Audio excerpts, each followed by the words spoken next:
जय श्री राम प्यार बच्चों। तो आज हम फाइनली क्लास 7 के एसएसटी की बुक को भी खत्म करने वाले हैं और आज हम स्टार्ट करेंगे अपना लास्ट चैप्टर 12th चैप्टर बाजारों की समझ।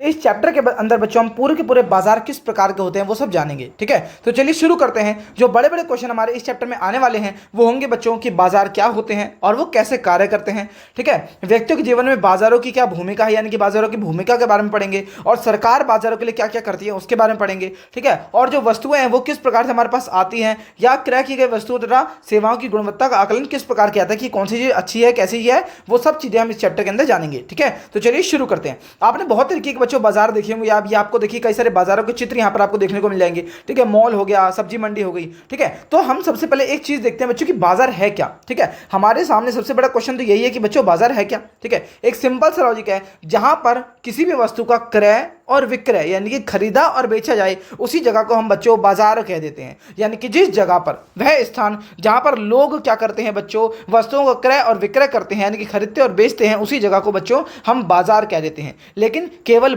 वस्तुओं का नहीं बल्कि सेवाओं का आदान प्रदान यानी कि सेवाओं का क्रय विक्रय भी होता है। ठीक है, उसके बारे में हम जानेंगे। जैसे हिंदी में बाजार को बच्चों हाट बोलते हैं और कन्नड़ लैंग्वेज में मारुकट्टे इसको कहा जाता है। ठीक है ना, अब देखिए बाजार कहीं भी हो सकता है और वर्तमान में ऑनलाइन बाजार भी बेटे बहुत ज्यादा फेमस हो चुका है, बहुत ज्यादा प्रचलित है। जैसे कि जोमेटो हो गया, आप ऑनलाइन ही फूड ऑर्डर कर देते हैं, या और भी चीजों ब्लिंकिट हो गया। ठीक है, बहुत सारे ऐप हैं जिनके द्वारा आप ऑनलाइन बच्चों इस खरीदारी कर सकते हैं। ठीक है, वस्तुएं और सेवाएं देखो सेवाएं भी बेची जाती हैं बच्चों। फॉर एग्जांपल अगर मैं आपको बात करूं, जैसे नाई की दुकान हो गई, नाई की दुकान पे क्या आप कोई सामान खरीदने जा रहे हो? नहीं जा रहे हो, बल्कि आप बाल कटवाने जा रहे हो। उस बंदे को बाल काटने आते हैं, वो उसकी सेवा है जो वो आपको दे रहा है और उसके बदले में वो आपसे क्या पैसे ले रहा है। तो यानी कि वस्तुओं का और सेवाओं का आदान प्रदान भी वहां पर बाजारों में किया जाता है। ठीक है, व्यक्तियों, परिवारों, व्यापारियों के लिए उपलब्ध हो रही है ये बहुत सारी चीजें जो बाजार के माध्यम से सभी लोगों तक पहुंच जाती है। ठीक है, लंबे समय से व्यक्ति वस्तुओं और सेवाओं की मूलभूत आवश्यकताओं एवं अन्य आवश्यकताओं को पूरा करने के लिए बाजारों पर निर्भर रहे हैं। ठीक है, जैसे कि हमने पिछले चैप्टर में पढ़ा था बच्चों वस्तु विनिमय प्रणाली के बारे में, है ना, तो ये सब है।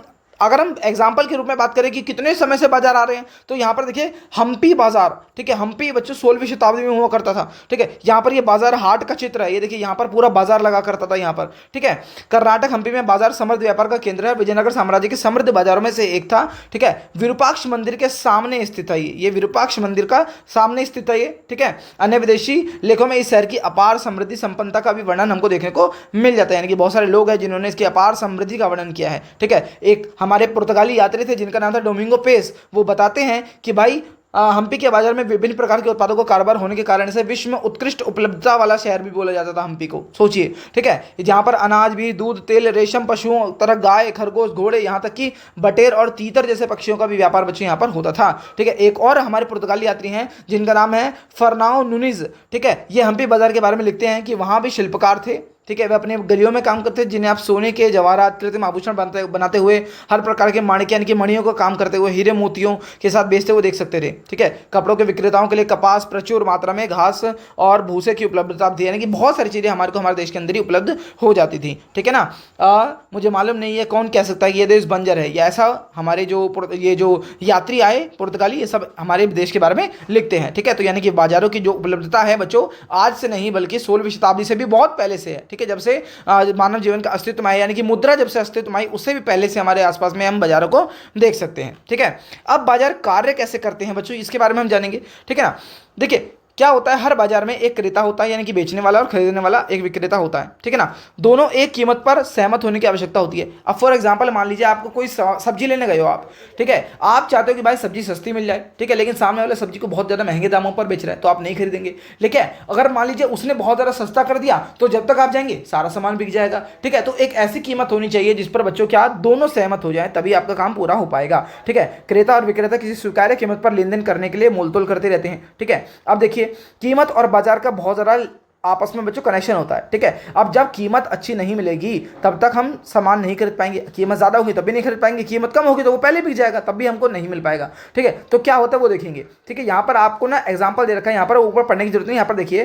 ठीक है, यदि विक्रेता बहुत अधिक मूल्य तय कर दे तो लोग उसे सामान बिना लिए ही वापस चले जाएंगे बच्चों, ठीक है। लेकिन अगर मान लीजिए बहुत कम मूल्य तय कर दे तब भी आधे लोगों को वापस ही जाना पड़ेगा। क्यों? क्योंकि सामान तो पहले ही बिक जाएगा, ठीक है। तो हमको क्या बच्चों, एक ऐसा मूल्य तय करना होगा, एक मिडल मूल्य तय करना होगा जिससे कि सभी को बराबर मात्रा में सभी की जरूरतें पूरी हो सकें, ठीक है। तो ये होता है बच्चों, ठीक है। इन तीनों परिदृश्यों से विक्रेता ये आकलन करता है कि क्रेता को लगभग कितनी मात्रा में अमरूद की आवश्यकता है और भविष्य में बाजार में उतनी ही मात्रा उपलब्ध कराता है। समय के साथ विक्रेता द्वारा उपलब्ध कराई गई वस्तुओं की मात्रा तथा विक्रेता द्वारा अपेक्षित मूल्य से वस्तुओं की उस कीमत के निर्धारण में सहायता मिल जाती है जो उचित हो, अर्थात यानी कि एक उचित मात्रा हो जिससे कि सभी का भला हो सके, ऐसा होता है बच्चों, ठीक है ना। आगे देखेंगे, हमारे आसपास बच्चों बहुत तरीके के बाजार होते हैं, ठीक है। जैसे कि अगर 2 बाजारों के यहाँ पर इन्होंने नाम दिए हैं, जैसे कि प्रत्यक्ष बाजार, ठीक है, फिजिकल बाजार जो हमारे आसपास सामने हमने को देखने को मिल जाएंगे, जैसे हमारे मॉल हो गए, शॉपिंग कॉम्प्लेक्स हो गए, साप्ताहिक बाजार हो गए, ठीक है। या फिर आप और भी बाजारों के नाम लग सकते हैं, ठीक है। जैसे कि दूसरे तरीके के होते हैं बच्चों ऑनलाइन बाजार, ठीक है।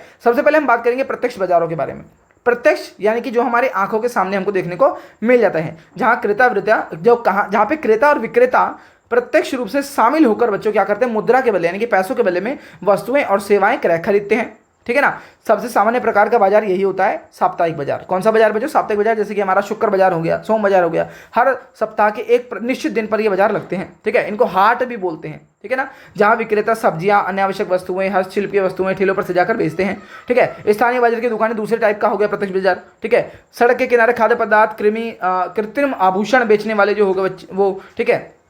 इसके अलावा विक्रेता से गुंजायमान रहने वाले बाजार भी प्रत्यक्ष बाजार ही हैं यहाँ पर, यानी कि जहाँ पर आप खुद डायरेक्टली जाकर पैरों से चलकर, ठीक है, खुद जाकर सामान खरीदते हैं, उसको हम प्रत्यक्ष बाजार बच्चों बोल देते हैं, ठीक है। इसके अंदर मॉल भी आ जाते हैं क्योंकि मॉल में भी तो हमें जाना ही पड़ता है ना, ठीक है। तो मॉल भी इसी के अंदर आ जाता है, ठीक है। आज क्रेता विक्रेता को लेन देने के लिए व्यक्तिगत रूप से मिलने की आवश्यकता नहीं है। अब दूसरे टाइप का जो बाजार है जहाँ पर हमें बच्चों कहीं जाना नहीं पड़ेगा, सब कुछ हमारे पास ही आ जाएगा। एक दूसरे से हजारों किलोमीटर दूर होते हुए भी सब चीज़ें हमारे पास आ जाएंगी, चाहे हमें फोन मंगाना हो, चाहे हमें कंप्यूटर मंगाना हो, चाहे शॉपिंग कॉम्प्लेक्स हो, ठीक है। हम ये सारी चीजें एक एप्लीकेशन से कर सकते हैं या वेबसाइट का उपयोग करके सब चीजों को इनसे मंगा सकते हैं, ठीक है ना। अनेक प्रकार की वस्तुएं सेवाएं प्रदान कर सकते हैं, ठीक है। अब सेवाएं भी प्रदान कर सकते हैं, क्या बिल्कुल सही बात है? जी हाँ, बिल्कुल सही बात है। जैसे कि आप यूट्यूब के माध्यम से लेक्चर को पढ़ रहे हो, ठीक है, या फिर आपने कई बच्चों ने बड़े बड़े क्लासेस में जाकर तो कई ऑनलाइन क्लासेस के कोर्स भी खरीदोगे आप, ठीक है, तो वो भी तो एक प्रकार से सेवा ही है ना, ठीक है। इसके अलावा बहुत सारी चीजें हैं बच्चों, ठीक है, जैसे कि अब ब्लिंकिट से सामान मंगा रहे हो, घर बैठे जा रहा है, ठीक है। तो वस्तुओं का और सेवाओं को दोनों का ही आप क्या कर सकते हैं, ऑनलाइन के माध्यम से आज के टाइम पर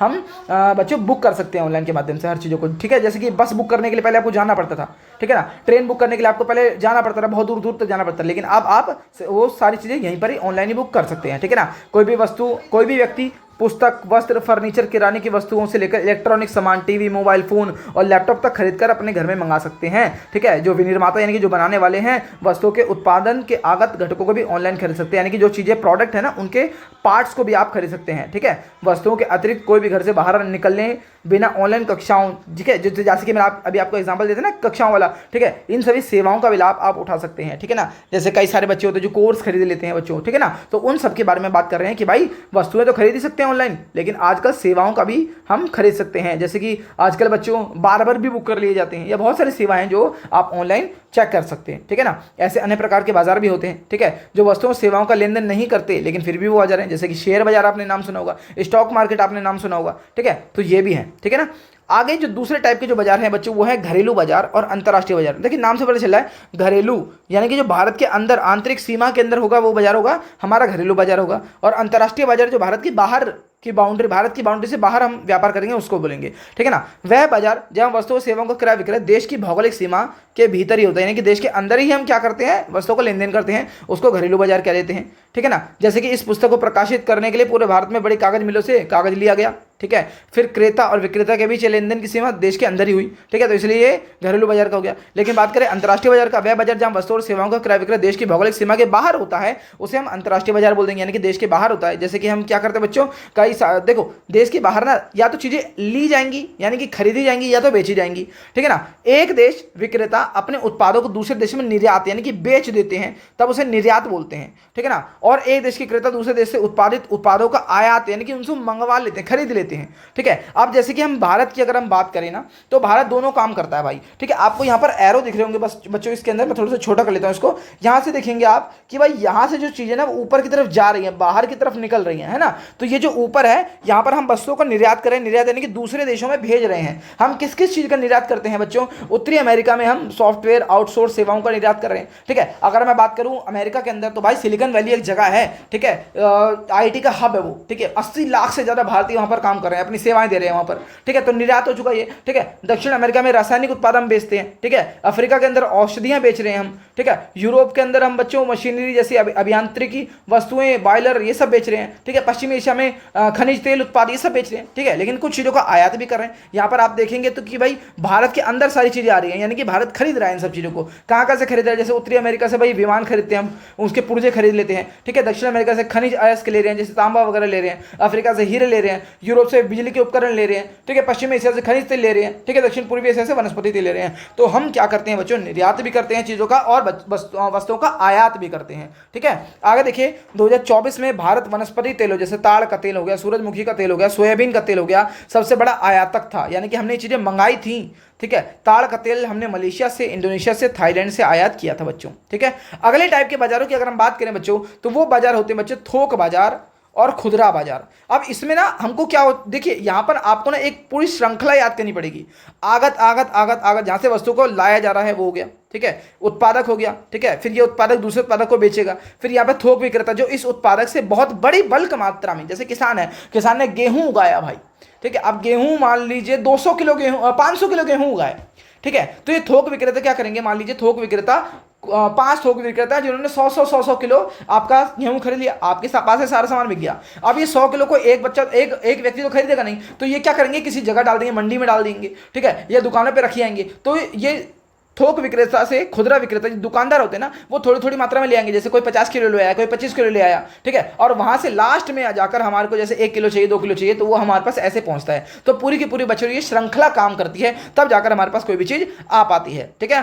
प्रत्यक्ष बाजारों के संदर्भ में थोक व्यापारी उत्पादक या विनिर्माता से, यानी कि जो बनाने वाला है, उससे अधिक मात्रा में वस्तुओं को किराए यानी कि खरीद लेते हैं, ठीक है। जैसे अनाज, सब्जियां, फलों को थोक व्यापारी खेतों से सीधा खरीद लेते हैं, ठीक है। फिर बाद में इकट्ठा कर लिया जाता है इनको, ठीक है। जिस जगह इकट्ठा करते हैं उसको गोदाम कहते हैं, ठीक है। इन गोदामों के अंदर बच्चों शीघ्र सड़ने वाली वस्तुओं के लिए शीतागार होते हैं, यानी कि कोल्ड स्टोरेज होते हैं, ठीक है। मंडी में अगर आप जाएंगे तो अनाज को बचाने के लिए कोल्ड स्टोरेज वगैरह होते हैं, ठीक है। भंडारण गोदाम होते हैं और थोक विक्रेताओं के बड़े गोदाम यहाँ पर आप एग्जाम्पल में देख सकते हैं, ठीक है ना। मंडी कहते हैं उस जगह को जिस जगह पर सामान को लेके आया जाता है, ठीक है। इस प्रकार बहुत सारी वस्तुओं के थोक बाजार है बच्चों, ठीक है। जैसे रसायन यानी कि केमिकल के, बिजली की वस्तुओं के, ठीक है, घटक, निर्माण सामग्री, स्वचालित पुर्जे, सभी के थोक बाजार आपको देखने को मिल जाते हैं, ठीक है ना। थोक विक्रेता घरों के पास वाली दुकानों, स्टोरों पर वस्तुओं की आपूर्ति कराते हैं, ठीक है। यानी कि इन थोक विक्रेताओं से जो आपके छोटे छोटे जो दुकानदार हैं वो सारे सामान खरीद लेते हैं, और इन छोटे दुकानदारों को हम खुदरा विक्रेता बोल देते हैं। और इन्हीं खुदरा विक्रेता से बच्चों अंतिम उपभोक्ताओं को वस्तुएं बेचते हैं, यानी कि हमारे पास तक वस्तुएं वो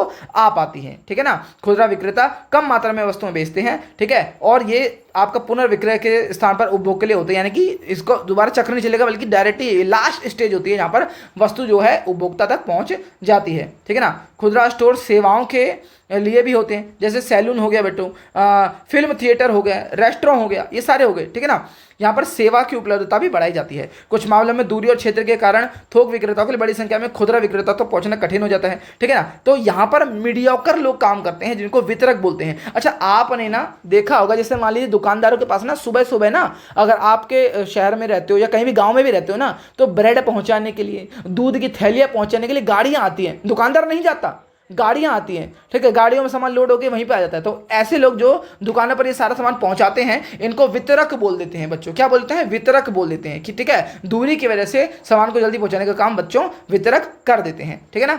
आगे देखिए, ये देखिए यहाँ पे दूध के लिए मध्यस्थी याद है ना, तो वही मैंने आपको सिंपल सी लॉजिक दे दिया कि भाई आपके शहरों में भी, चाहे आपका गांव हो चाहे कोई भी जगह हो, सुबह सुबह अगर आप जल्दी उठ के मॉर्निंग वॉक के लिए जाएंगे ना, तो आपको दुकान पे ये दूध बेचने वाले या दूध देने वाले आपको देखने को मिल जाएंगे। गाड़ी आती है भर भर के, या फिर कोई साइकिल पे भी अंकल आते हैं, वो ब्रेड देना, ये सारे काम करते हैं। इनको वितरक बोला जाता है बच्चों, जो मध्यस्थता की भूमिका निभाते हैं, ठीक है ना। ऑनलाइन बाजार के मामले में वितरक माध्यम अलग है, ठीक है, वितरण का माध्यम अलग है। ऑनलाइन बाजार में तो भैया क्या होता है, सीधा थोक व्यवसाय गोदामों में माल भेज देते हैं, और और इन्हीं गोदामों में माल तैयार किया जाता है, ठीक है ना। ऑनलाइन एप्लीकेशन के माध्यम से विक्रय किया जाता है इसको, ठीक है ना। चाहे वो वेबसाइट के द्वारा हो, चाहे वो किसी भी एप्लीकेशन के द्वारा हो, उस सामान को हम क्रय कर सकते हैं, ठीक है ना। और इन व्यवसायियों को संग्राहक कहा जाता है। संग्राहक यानी कि कलेक्टर, जो वैसा वाला कलेक्टर नहीं, मतलब इकट्ठा करने वाला, है ना। उत्पादकों को पैक करता है और पैक करके उनको बेटे क्या करता है, वो ऑनलाइन क्रेता तक पहुंचा देता है जितने भी उस सामान को खरीदा है, ठीक है। तो ये होता है।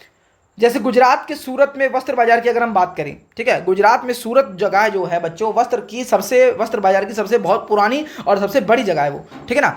वहां पे प्रत्यक्ष बाजार में आपूर्ति श्रृंखला का पता लगाइए, ठीक है। ये तो आप देख सकते हैं, वस्त्रों का एशिया में सबसे पुराना बाजार ये रहा है, ठीक है ना। मर्चेंडाइज रहा है पूरा का पूरा, ठीक है भाई। यह नगर वस्त्रों के केंद्र के रूप में प्रसिद्ध है। सूरत में वस्त्र उत्पादन हजारों कारखाने हैं बच्चों यहाँ पर, ठीक है, जो सूती और सिंथेटिक यानी कि सूती भी और हाथ से बने हुए जो कृत्रिम वस्त्र होते हैं उनको बनाते हैं, ठीक है ना। सूती वस्त्र बनाने के लिए कपास महाराष्ट्र जैसे राज्यों से आ जाती है, ठीक है ना। गुजरात के अन्य भागों से कपास आ जाती है, ठीक है, और विभिन्न चरणों से होकर गुजरती है। रंगाई, बुनाई, कटाई सब किया जाता है, बाद में इसको बेचा जाता है, ठीक है। जैसे पावर लूम से बुनाई, प्रसंस्करण इकाइयों में रंगाई, ये सब होता है, ठीक है ना। उत्पादन के एक चरण से दूसरे चरण में बाजारों के माध्यम से पहुंच जाते हैं। उदाहरण के लिए बुने हुए वस्त्र, रंगे हुए वस्त्र, तैयार उत्पाद जैसे साड़ी, ये सब एक जगह से दूसरी जगह पर पहुंचा दिए जाते हैं, ठीक है। अगर हम बात करें कपड़े से तैयार उत्पाद का, थोक बाजार में उत्पाद इकाइयों द्वारा व्यापार किया जाता है, ठीक है। थोक विक्रेता आपूर्ति के एक महत्वपूर्ण श्रृंखला होती है, ठीक है, क्योंकि वो देश के अंदर भी और अंतर्राष्ट्रीय स्तर पर भी क्या करते हैं, छोटे दुकानदार और बड़ी खुदरा दुकानों को ये वितरण की देखरेख करते हैं। वे यह भी आकलन करते हैं कि खुदरा विक्रेता को कितनी मात्रा में उत्पाद की आवश्यकता होती है। इससे उत्पादकों को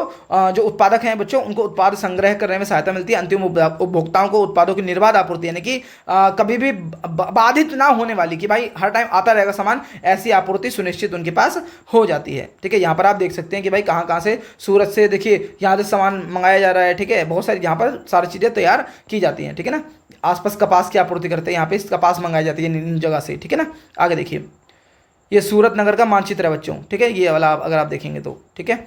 आगे देखिए, वस्त्र उद्योग के अतिरिक्त सूरत में हीरा उद्योग भी है, ठीक है ना। सबसे बड़ा केंद्र है, लगभग 15 लाख कारीगर हीरे का काम करते हैं, काटने चमकाने का काम करते हैं बड़े स्तर पर, ठीक है। 16वीं शताब्दी के बाद यहाँ व्यापार अत्यधिक विकसित हो गया। पश्चिमी तट पर नगर पर स्थित होने के कारण अनेक सारे बंदर यानी कि सी पोर्ट है यहाँ पर, जहाँ से समुद्री व्यापार किया जाता है, ठीक है। सड़कों के जाल बिछे हुए हैं, ठीक है, जो आज भी महत्वपूर्ण है, ठीक है ना। तो ये सब आप देख सकते हैं यहाँ पर बच्चों, ठीक है। आगे हम देखेंगे कि लोगों के जीवन में बाजार, अभी तक हमने बाजारों के टाइप के बारे में पढ़ लिया, ठीक है, बाजार क्या होते हैं उसके बारे में पढ़ लिया। अब लोगों के जीवन में बाजार की क्या भूमिका है उसके बारे में हम बच्चों पढ़ेंगे, ठीक है। सिंपल सा लॉजिक है बच्चों कि भाई अगर बाजार नहीं होंगे तो हम कोई भी चीज़ नहीं खरीद पाएंगे। तो यानी कि लेन देन को सुगम बनाने का काम कौन कर रहा है बच्चों? बाजार कर रहे हैं।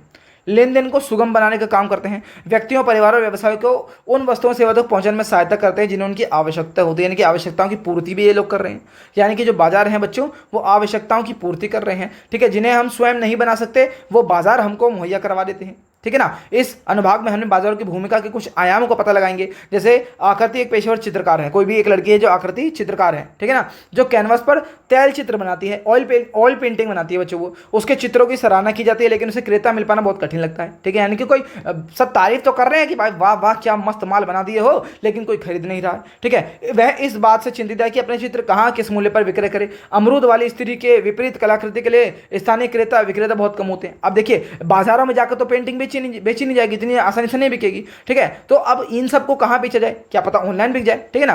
तो अब हम देखेंगे बच्चों कि बाजार समाज को कैसे लाभान्वित करते हैं, यानी कि फायदा कैसे पहुंचा रहे हैं बाजारों से, क्या फायदा, क्यों आए ये, ठीक है ना। देखिए, उत्पादकों को इस बात का संकेत मिल जाता है कि उपभोक्ता को क्या खरीदना है, ठीक है, या क्या क्रय करना चाहेंगे, ठीक है। अतः वे ऐसे रेफ्रिजरेटर बनाते हैं। अब देखिए, हमको चाहिए भाई फ्रिज चाहिए, हमको गर्मी बहुत बढ़ेगी या ठंडा पानी पीना है, ठीक है, लेकिन फ्रिज से आएगी बहुत ज़्यादा बिजली, तो गरीब इंसान तो खरीद नहीं पाएगा, ठीक है, इतना तो बिजली में मर जाएगा वो, ठीक है। तो क्रेता जो विक्रेता होते हैं बच्चों, वो ऐसा सामान बनाते हैं कि जो क्रेता के लिए बहुत ज़्यादा फायदेमंद हो, यानी कि खरीदार के लिए बहुत ज़्यादा फायदेमंद हो जाएगा, ठीक है। ऐसे जिससे विद्युत की खपत बहुत कम हो जाएगी, ठीक है, और जिससे समाज को बच्चों लाभ भी पहुंचता है, यानी कि एक तरीके का और ये फायदा दे रहे हैं, यानी कि हमारे जीवन को प्रभावित करने का भी, ये बाजार हमारे जीवन को प्रभावित करने का काम भी कर रहे हैं, ठीक है ना। ये आर्थिक गतिविधियां खरीदना बेचना, लेकिन इसके अंदर बच्चों मौद्रिक विनिमय भी सम्मिलित है, यानी कि पैसे का लेन देन भी हो रहा है, ठीक है। तो उत्पाद या सेवा दोनों पक्षों के बीच परस्पर बातचीत के माध्यम से बढ़ती है, ठीक है। अगर हम देखें, क्रेता और विक्रेता के बीच में एक संबंध विकसित हो जाता है, कई पीढ़ी तक भी चलता रहता है। जैसे कि हम अपने परिवारों की बात करें, दर्जी, स्वर्णकार, चिकित्सक के साथ हमारे बहुत सारे भरोसेमंद है, जैसे किसी के फैमिली डॉक्टर भी होते हैं, ठीक है। परचून की दुकान वाले से दोस्ती है, भाई चीज खाली कल पैसे दे देंगे भैया आपको, तो ऐसा भी चल जाता जाता है, महीने के अंत में भुगतान करते हैं, दूध वाले से दूध खरीदते रहते हैं, फिर बाद में महीने भर के लास्ट में हम भुगतान करते हैं, तो ये सब भी बच्चों चलता रहता है, ठीक है ना। तो इसलिए हमारे जो बाजार हैं उनकी बहुत ज़्यादा आर्थिक गतिविधियों को बढ़ावा देते हैं ये, और हमारे जीवन में भी एक महत्वपूर्ण भूमिका ये निभाते हैं, ठीक है। अगर हम एग्जाम्पल के रूप में बात करें, मणिपुर की मैतेई भाषा में इमा कैथल मदर्स मार्केट के नाम से जाने वाला इम्फाल का एक अनूठा बाजार है। इस बाजार में लगभग 3000 महिलाओं की अपनी दुकानें हैं, जिन्हें वे ही चलाती हैं, यानी कि औरतें चलाती हैं। वे सब्जियां, ठीक है, मणिपुरी परिधान यानी कि वस्त्र हो गए, ठीक है ना, हथकरघा, हस्तशिल्प, स्थानीय उत्पाद नगर एवं आसपास के स्थानीय के लोगों के लिए दैनिक आवश्यकताओं के सामान विक्रय करती हैं, यानी कि बेचती हैं, ठीक है। यह एक तरफ यह बाजार रोजगार प्रदान कर रहे हैं, ठीक है, और हजारों परिवार के लिए आय यानी कि सैलरी का भी स्रोत बन गए हैं। दूसरी तरफ यह बाजार संस्कृतियों का संगम स्थल भी है, क्योंकि यहाँ पर अलग अलग संस्कृतियों की चीज़ें हमको देखने को मिल जाएंगी, ठीक है ना। यहाँ पर विचारों का आदान प्रदान भी देखने को मिल जाएगा, ठीक है। तो ये सब चीज़ें बच्चों हमें यहाँ पर देखने को मिल जाएंगी। वर्तमान में ऐसी अनेक परंपराएं जो क्रय विक्रय के कहीं आगे पहुंच चुकी हैं, जैसे दक्षिण भारत में हल्दी और कुमकुम, ठीक है, के विक्रेता अपने ग्राहकों को शुभकामनाओं के तौर पर हल्दी और कुमकुम की थोड़ी मात्रा अलग से बिना किसी शुल्क के देते हैं, यानी कि फ्री में थोड़ा बहुत एक्स्ट्रा दे देते हैं, ठीक है ना। अब सरकार क्या कर रही है भाई, सरकार की भूमिका क्या है, ठीक है। अब देखिए सरकार क्या करती है बच्चों, अधिकतम मूल्य और न्यूनतम मूल्य दोनों निर्धारित करती है। अब वो किस किस चीज का करती है वो मैं आपको बताऊंगा, ठीक है।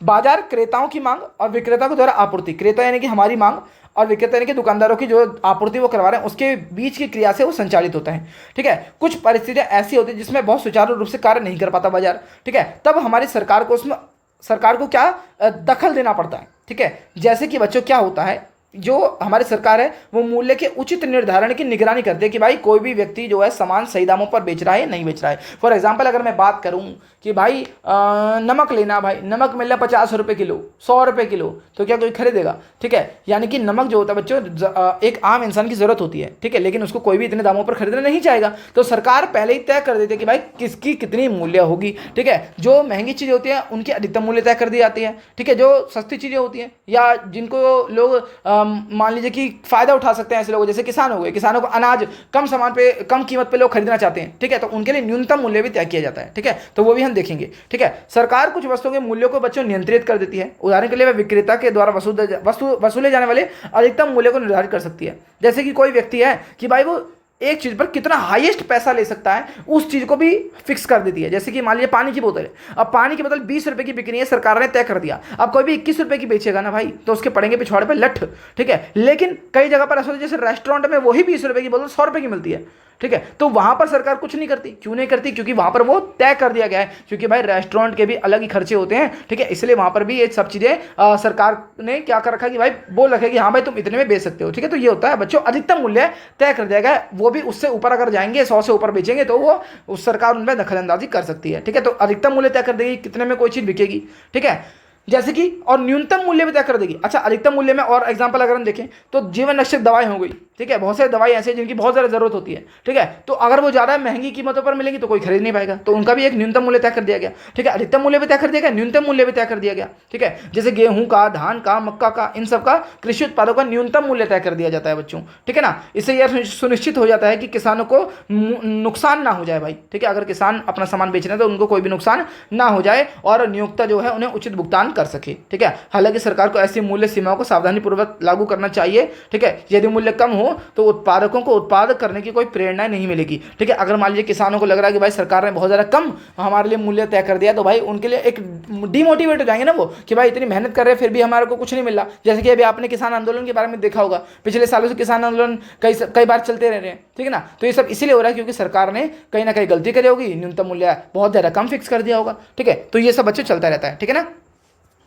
अब अगर अच्छा चलिए कमेंट में आप बताइएगा कि जो हमारा किसान आंदोलन हुआ था वो किस चीज को लेकर हुआ था, ठीक है ना, ये आप कमेंट में मेरे को आंसर करिएगा, ठीक है। अगली जो चीज बच्चों, गुणवत्ता और सुरक्षा मानकों को सुनिश्चित करना, यानी कि आप कौन सी चीजें अच्छी है, क्वालिटी कैसी है उसकी, उस चीज को हम कैसे पता लगा पाएंगे, ठीक है। उपभोक्ता के कल्याण को सुनिश्चित कर रहे हैं और बाजार में अनुचित मनमानी से बचाने के लिए सरकार की भूमिका होती है। ये भी एक सरकार की भूमिका है कि वो क्या करती है, विनिर्माता वस्तुओं यानी कि जो चीज़ें बन गई हैं और जो सेवाएं हैं उनकी गुणवत्ता की जांच करती है और सुरक्षा मानकों की बच्चों जांच करके उनका पालन करवाती है। जैसे कि औषधि कंपनी है, ठीक है, कोई कंपनी जो दवाइयाँ बनाती है, ठीक है, और सरकार औषधियों के अनुमोदन के लिए प्रक्रिया निर्धारित करती है कि भाई वो कैसे बनाई जाएगी, ठीक है। जांचने के लिए नमूना परीक्षण भी करवाती है कि भाई वो सेफ है लोगों के लिए या नहीं सेफ है, ठीक है ना। और उसकी गुणवत्ता की बच्चों जांच करवाई जाती है, ठीक है। बाद में अगर वो उसमें फेल हो जाती है गुणवत्ता में तो भाई उसको बैन कर दिया जाता है, ठीक है। तो ये होता है बच्चों, ठीक है। बाजारों के बाह्य प्रभाव को कम करना, ये भी सरकार का काम है कि भाई बाजारों के अंदर बाहरी जो प्रभाव है उनको कम करें। कौन से बाहरी प्रभाव वो देखेंगे, बाजार का कभी ना कभी जीवन के अन्य गतिविधियों पर भी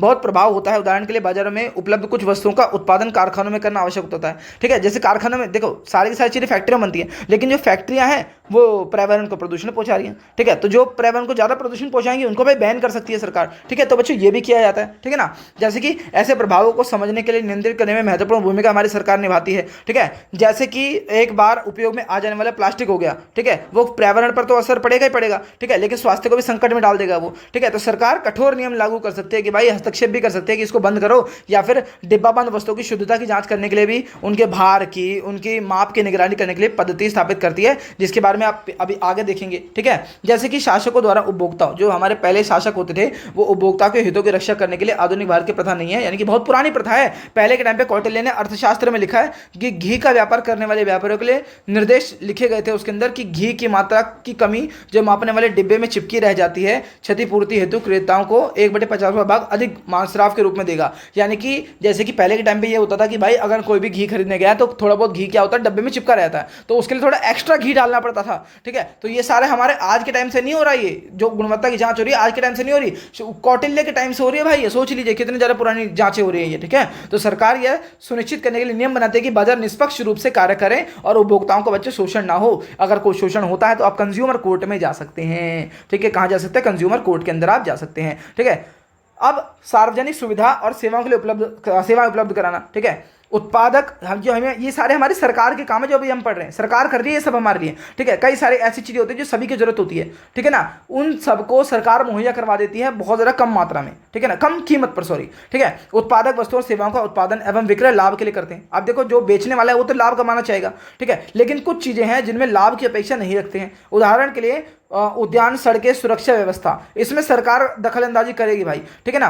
जैसे कि सार्वजनिक वस्तुएं सेवाएं जो होती है वो सरकार द्वारा ही प्रदान की जाती है। जैसे बिजली होगी बच्चों आपको, ठीक है। अभी तो बिजली को सरकार ने, जैसे टीपीडीडीएल है, पहले एनडीपीएल, दिल्ली की अगर मैं बात करूं पहले एनडीपीएल होता था, वो सरकारी संस्था थी, ठीक है, जो बिजली पहुंचाती थी, लेकिन अब टीपीडीडीएल है और टाटा पावर ने खरीद ली। लेकिन सरकार ने फिर भी इनको आदेश दे रखा कि भाई इससे ज्यादा आप बिजली की बढ़ोतरी नहीं कर सकते हैं, ठीक है। तो ये सब है बच्चों, ठीक है। उपभोक्ता वस्तुओं और सेवाओं की गुणवत्ता का आकलन कैसे किया जाता है, यानी कि कौन सी चीज अच्छी है वो सब चीजों को पता कैसे लगाएंगे, ठीक है। उसके बाद उसके बारे में निर्णय कैसे लेंगे, ठीक है ना। अब देखिए क्या आपने कंचों के देखिए यहाँ पर एक चीज है, आपके और आपके पड़ोस में अगली गली के बच्चों की टोली के कंचे खेलने की प्रतियोगिता लगी होगी, कुछ भी होगा, आपने 150 रुपये बचा रखे कंचे खरीदने हैं। अब कंचे कौन कौन से गुण देखेंगे, सजा भाई देखेंगे किस क्वालिटी का है, कैसा है, ठीक है ना, रंगों के बारे में सोचेंगे, फलाना ढिमकाना जो भी हम सोचेंगे, ठीक है। हर वस्तु को खरीद रहा है तो उस वस्तु की गुणवत्ता को हम देखेंगे कि भाई अगर हमें लगता है कि हाँ भाई उस काबिल है तो हम उसको उतने रुपए में खरीदेंगे, वरना हम नहीं खरीदेंगे, ठीक है। तो निम्नलिखित अनुभागों में हम इसके विभिन्न तरीकों को समझेंगे, ठीक है। मान लीजिए किराने की दुकान से एक बेसन की बोतल, बेसन लाना है, मान लीजिए बेसन लाना है आपको, ठीक है। बेसन के पैकेट पर आप क्या क्या देखेंगे, सबसे पहले बच्चों हम कई सारी चीजें देखेंगे कि भाई शुद्ध मात्रा उसकी कितनी है, 2 किलो है तो 2 किलो फिक्स है या नहीं है, उसकी निर्माण तिथि कब बना था वो, ठीक है, और एक्सपायरी डेट उसकी कब की है, ठीक है, विनिर्माता का नाम और पता क्या क्या है, ठीक है। FSSAI यानी कि FSI जो है, ठीक है, उसका चिन्ह और लाइसेंस की संख्या में देखेंगे, उसका बैच नंबर, अधिकतम खुदरा मूल्य, पोषण तथा सूची, ठीक है, क्या क्या उसकी डिटेल है, क्या क्या उसके अंदर डाला गया है, क्या क्या डाला गया है वो सब देखेंगे। सामग्री सूची, एलर्जी घोषणा, अगर उस चीज से किसी को एलर्जी होगी तो वो पहले भी लिख दिया जाता है कि allergic to this, allergic to this, ठीक है, वो सब लिखा होना चाहिए, ठीक है। तो ये सारी की सारी चीजें जो है बच्चों आपको किसी भी प्रोडक्ट पर देखनी पड़ेगी या देखनी चाहिए, ठीक है। FSI जो है बच्चों भारतीय खाद्य सुरक्षा एवं मानक प्राधिकरण का खाद्य पैकेटों को और गत्तों पर चिन्ह अंकित दर्शाता है कि उनकी जांच सरकार ने की है और वो उपभोक्ता के लिए यानी कि उपयोग के लिए सुरक्षित है, ठीक है ना। अगर हम देखें बच्चों प्रत्येक चिन्ह का अर्थ समझते हैं, ठीक है। FSI भारतीय मानक ब्यूरो जो है, भारतीय मानक संस्थान ISI चिन्ह जारी करता है। ISI का चिन्ह यानी कि वो सब चीज़ें जो हैं एकदम अच्छी क्वालिटी की हैं, ठीक है। ये जो ISI का चिन्ह है ना, विद्युत उपकरणों में, निर्माण सामग्रियों में, मोटर के अंदर, ठीक है, वाहनों के पहियों में कागज पर दिए जाते हैं, ठीक है, जो कि उसकी उत्पाद की गुणवत्ता के बारे में हमको बता देते हैं, ठीक है। कृषि उत्पादों में उत्पादों की बात करें जैसे फलों, सब्जियों, अनाजों, दालों, मसालों, शहद, ठीक है, इनमें एग मार्क देखा जाता है बच्चों, ठीक है ना। इसके अलावा इलेक्ट्रॉनिक उपकरणों में BEE ठीक है, या इसको देखा जाता है स्टार रेटिंग देखी जाती है, जिसमें कि अगर जितनी ज़्यादा स्टार रेटिंग होती है उतना ही बिजली की खपत ये कम करते हैं। ठीक है, तो ये देखा जाता है, ऊर्जा दक्षता ब्यूरो होता है बच्चों ये। ठीक है ना, और जितनी ज़्यादा होगी तो उतना ही कम ऊर्जा विद्युत का उपयोग कर रहा है वो चीज़, प्रोडक्ट जो भी है। ठीक है ना, तो ये सब चीज़ें आपको देखने को मिल जाएंगी। उत्पाद की प्रसिद्धि क्रेता के निर्णय को प्रभावित करती है, जितना ज़्यादा प्रसिद्ध चीज़ होगी उतना ही हम उसको खरीदने की कोशिश करेंगे। ठीक है ना, यह प्रसिद्धि निजी संवाद द्वारा संभव होती है। ठीक है ना, आगे देखिए, वस्तुओं और सेवाओं के अन्य उपभोक्ताओं द्वारा की गई ऑनलाइन समीक्षा एवं प्रतिक्रिया हमें ऑनलाइन क्रय करते समय निर्धारण में सहायता करती है। जैसे कि आप देखते हैं कि भाई शाहरुख खान ने इस साबुन का ऐड किया, अब तो मैं भी इस साबुन को ले लूंगा। ठीक है, तो ऐसा सा आप देख सकते हैं बच्चों, इस प्रकार से हमारा बाजार जो है पूरा का पूरा कार्य करता है। तो इसी के साथ आपका चैप्टर ये वाला भी खत्म होता है और हमारी पूरी की पूरी एसएसटी आज कंप्लीट हो जाती है। और इसके बाद में जल्द ही आपके लिए बच्चों आपका जो मिड टर्म के जो एग्जाम होने वाले हैं उसके सैंपल पेपर एड्यूडल ने डाल दिए हैं, तो उसको भी मैं जल्दी से जल्दी सॉल्व करवाने की पूरी कोशिश करूंगा। तो इसी के साथ आज हम अपनी वीडियो को खत्म करते हैं। और अगर आपको वीडियो अच्छी लगे तो लाइक शेयर सब्सक्राइब जरूर करें और अपने दोस्तों के साथ भी ये जल्दी जल्दी शेयर करें, ताकि अच्छे अच्छे आपके लिए मैं और भी नई नई ऐसी वीडियोस लाता रहूं।